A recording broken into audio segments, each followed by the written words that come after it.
Assalamualaikum warahmatullahi wabarakatuh. Bagaimana kabarnya hari ini anak-anak? Semoga kalian semua dalam keadaan sehat ya. Tetap semangat dan selalu menjaga kesehatan. Nah, kali ini kita akan belajar mengenai ruang dan interaksi antar ruang. Berikut ini merupakan tujuan pembelajaran yang dapat dicapai dari pembelajaran kali ini. Coba kalian perhatikan baik-baik gambar berikut ini. Sudah tahukah anak-anak gambar apa itu? Ya benar, yang atas merupakan gambar mobil mengangkut sayuran. Yang tengah merupakan gambar seorang ibu sedang membeli sayuran di pasar. Dan yang bawah merupakan gambar seorang pak tani sedang menanam di kebun. Gambar tersebut menunjukkan bahwa masing-masing tempat memiliki kondisi dan potensi yang berbeda-beda. Tentunya, setiap makhluk hidup di bumi ini memerlukan ruang untuk kelangsungan hidupnya. Tanpa adanya ruang, maka manusia dan makhluk hidup lainnya tidak memiliki tempat untuk dapat bertahan hidup. Hayo, siapa yang sudah tahu pengertian apa itu ruang? Ruang adalah tempat di permukaan bumi, baik secara keseluruhan atau sebagian yang digunakan makhluk hidup sebagai tempat tinggal.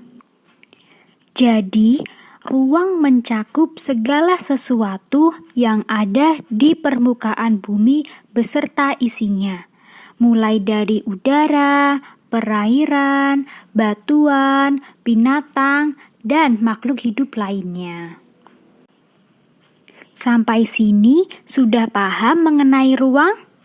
Jika belum paham, ruang dapat dimisalkan seperti sebuah akuarium beserta isinya.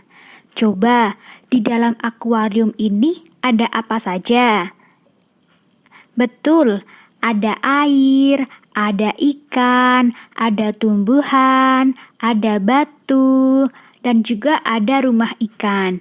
Jadi, gambar tersebut merupakan ruang dari sebuah akuarium. Pastinya, setiap ruang yang ada di bumi ini memiliki ciri-ciri yang berbeda-beda. Contohnya saja, ciri-ciri wilayah perairan dan ciri-ciri wilayah daratan pasti juga berbeda ya. Ada yang tahu ciri-ciri wilayah perairan? Iya, betul. Wilayah perairan merupakan bagian permukaan bumi yang tergenang oleh air. Contohnya seperti sungai, laut, danau, seperti itu. Sedangkan wilayah daratan merupakan bagian permukaan bumi yang wilayahnya tidak tergenang air dan lebih tinggi dari wilayah lainnya. Contohnya saja seperti pegunungan, gunung, dataran tinggi, dan dataran rendah. Ciri-ciri kedua wilayah tersebut jelas berbeda kan? Nah, dari perbedaan ciri-ciri ruang tersebut menyebabkan terjadinya interaksi antara satu ruang dengan ruang lainnya.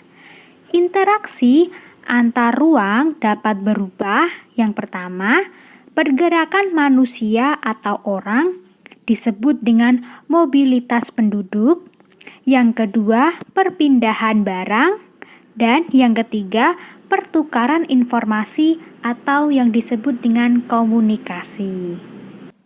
Dari perbedaan ciri-ciri ruang suatu wilayah menyebabkan terjadinya kondisi yang saling bergantung untuk tetap bertahan hidup. Yang pertama, saling melengkapi. Yang dimaksud dengan saling melengkapi yaitu suatu kondisi saling melengkapi satu sama lain jika suatu daerah memiliki perbedaan hasil komoditasnya.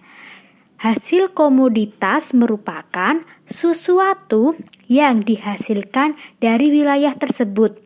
seperti beras, jagung, ikan, sayuran, kerajinan, dan lain sebagainya.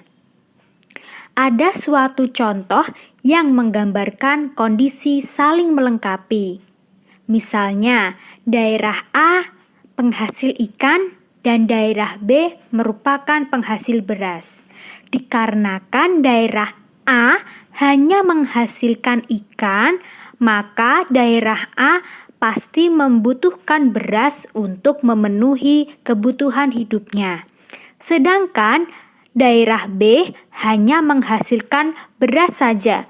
Pastinya daerah B juga membutuhkan ikan untuk memenuhi kebutuhannya.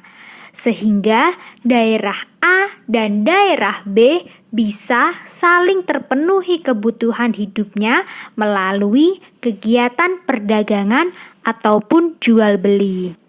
Kondisi yang kedua yaitu kesempatan antara. Kondisi ini merupakan suatu penawaran terbaik atau alternatif pilihan yang lebih baik sebagai tempat asal maupun tempat tujuan. Misalnya, wilayah A biasa membeli ikan di wilayah B. Namun karena jarak wilayah B terlalu jauh, maka wilayah A berganti membeli ikan di wilayah C karena jarak wilayah C lebih dekat.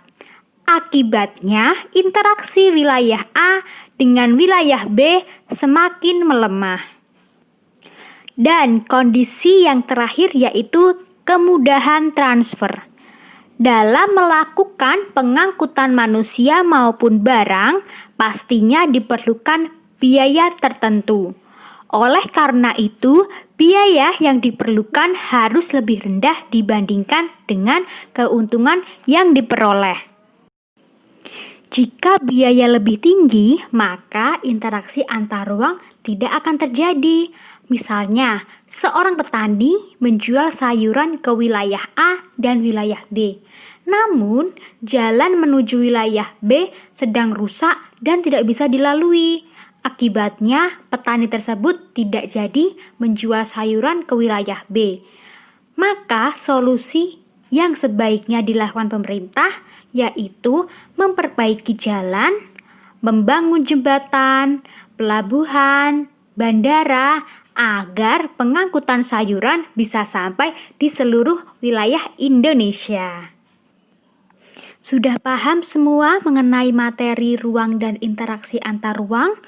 Setelah menyaksikan tayangan ini, silahkan buka Google Classroom kalian.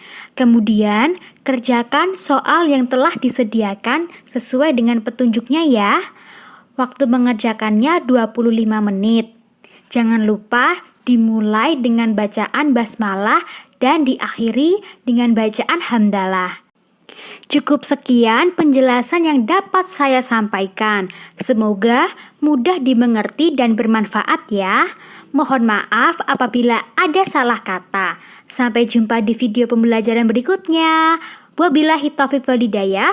Wassalamualaikum warahmatullahi wabarakatuh.